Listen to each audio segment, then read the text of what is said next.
Hello everybody, it's Jade. iPad's dead, can't find the charger, so I'm making this video on my phone. Um,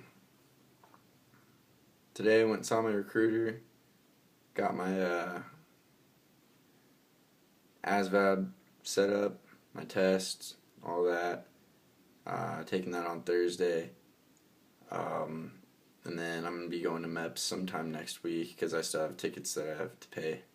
You can't go to MEPS, get your medical and all that done until you don't have any tickets, I guess, or owe any money or something like that.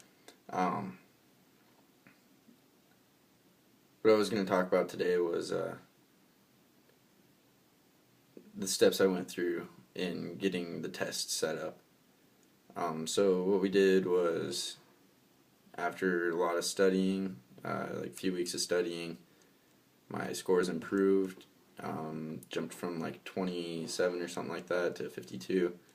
My scores were good enough to finally set up the test, so we went in today, talked about it. I got a little bit more information on a couple of the jobs I was interested in, and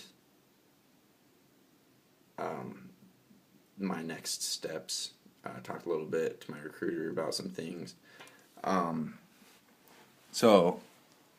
Some things that you're going to need when going in to set up your test. You have to have your social security card, your birth certificate, high school diploma, or your GED with 15 college credits or something like that, and a valid ID or driver's license. And it has to be all original copies too. You can't have like photocopies or anything like that. It has to be original. I didn't have my original social security, and I didn't have my birth certificate either. So what I did was took like 3 days for me to do this. What you have to do is, if you don't have your social security, find your social security administration, your nearest one, go there, fill out an application for your social security, wait in line, talk to somebody, give it to them. They send in your request, blah blah blah. You're good. You get it. People say usually takes about 3 weeks to you get that in the mail. It took 2 business days. I went Thursday and I got it in on Monday. Saturday and Sunday don't count. They're not open on the weekends. But yeah, I did that. Got my social security on Monday yesterday, and got my birth certificate on the spot. What you do for your birth certificate is go in and pretty much the same thing, but a lot faster. You fill out a little application thing, your mom, your dad, who they are, and then the person getting the birth certificate, and you hand them $20. I do believe they take debit or credit. I paid debit for mine, and they just went in the back, printed me off a copy, came back, gave it to me. So yeah, have all your original copies, go talk to your recruiter, set up your date for your Asvab, and then you're good to go. Couple suggestions is like, just have all that stuff ready before you even go and talk to your recruiter to set up a date, or even think about setting up a date for your Asvab. It'll just make it a lot faster and easier for the both of you. And then you're going to go through just a couple things, fill out some paperwork. My recruiter, he gave me an application for the Air Force a while ago. I filled that out and brought all the paperwork in as a whole, and gave that to him. And then after that, we filled out some paperwork. He asked me a few questions, just pretty much like a pre-medical screening or whatever, I guess. He just asks you, have you ever broke a bone? Have you ever been a drug dealer? Have you ever used marijuana, coke, anything like that? And just weird stuff like that. So you do that. Don't forget, like, when he asks you a question, he or she, when they ask you all those questions, don't hold out any information. Let them know everything to the best of your knowledge. Be as truthful as possible, and you'll be good. Don't worry about MEPS. if your recruiter asks you or fails to ask you, like, have you ever had your wisdom teeth pulled? Just let them know, hey, I've had my wisdom teeth pulled. For me, I had all 4 of them pulled, and I had one extra tooth is like right here, and I had that pulled a while ago, like way back when I was in like grade school. So let them know about all that. If you have any small fractures, I'm pretty sure you're fine with, like, if you had, like, ever broke a bone, as long as you never had to have, like, surgery on it or anything. As long as it wasn't anything serious. For me, I never have. So that's good for me, I guess. And then they ask you, like, your tobacco use and all that, and just stuff like that. So be prepared to fill out paperwork. I went in today at like 10:30 and took like 2 hours, but we were kind of BSing, talking a little bit, trying to figure out stuff. So it shouldn't take more than an hour to do all that. For me, I have a tattoo. They ask you if you have tattoos. Can't be anything covering more than 25% of your visible body. So like your arms, sleeve like this comes down to here. Can't be covering up to 25% or more of that. I don't know about your legs. Your neck, nothing can be visible coming up from where a shirt. What my recruiter did is he had me go in the back, put a shirt on, come back out, and it was a little collar shirt, and took pictures of it. Just make sure that it'd be okay. I'd get away with my tattoo. He had me pull it down tight, and my tattoo wasn't visible. You can see it right here. That's my tattoo. But you should be fine if you do have tattoos. Just let them know. What I had to do for that was he gave me a piece of paper. I had to explain the meaning of the tattoo and nothing gang related or anything, what the significance of the tattoo is to me, and then give like a description of what it looks like a skeleton ripping out of wings. It's for those of you that don't know what this tattoo is or emblem. It's the old Bones Ripper Pal Peralta logo, old skateboarding logo.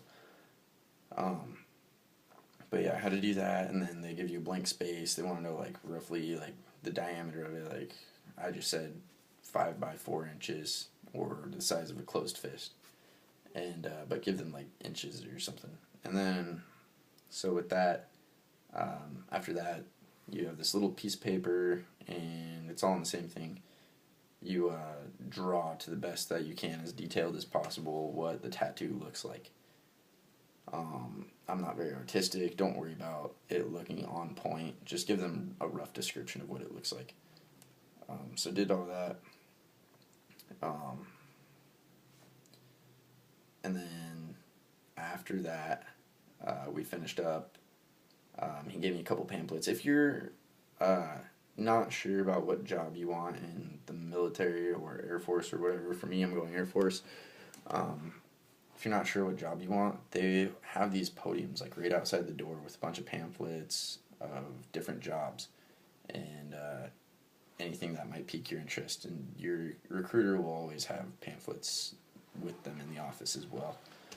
So if you're curious at all about what else is out there that you haven't really noticed or been able to find for yourself, just ask your recruiter. And then you can move on from there.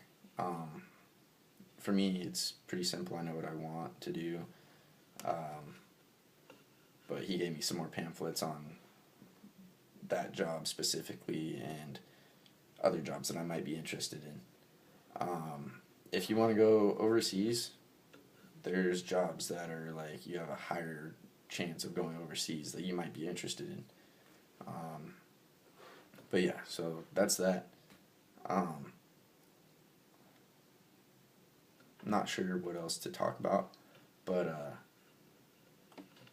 yeah, so make sure that you have everything. You're prepared to go in. You got your paperwork all filled out. The application, it's pretty thick little packet. Like I don't know, it's decent sized. You gotta fill all that out. to the best of your knowledge.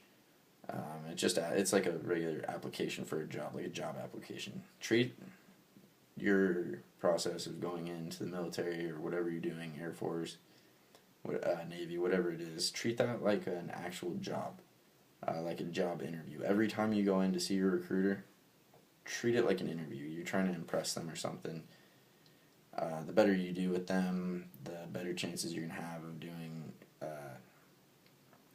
it's gonna be an easier ride for you. It's gonna be easier for you to get in, and it's gonna be less of a struggle. Be honest as possible. And like I was just saying, just treat it like an interview, and you'll be fine. What else was there? That's pretty much it. Once I go and take the Asvab, I'm doing that on Thursday. I gotta go all the way out to Airway Heights. I don't know if anyone knows where that is, but I gotta go all the way out there, take my Asvab, and that's also where I'm gonna be doing all my MEP stuff. So be looking forward to a couple of videos over this week and next week on how all that goes. I'll be making a video on how the ASVAB was, how it was for me, if I don't get the scores that I need for my jobs,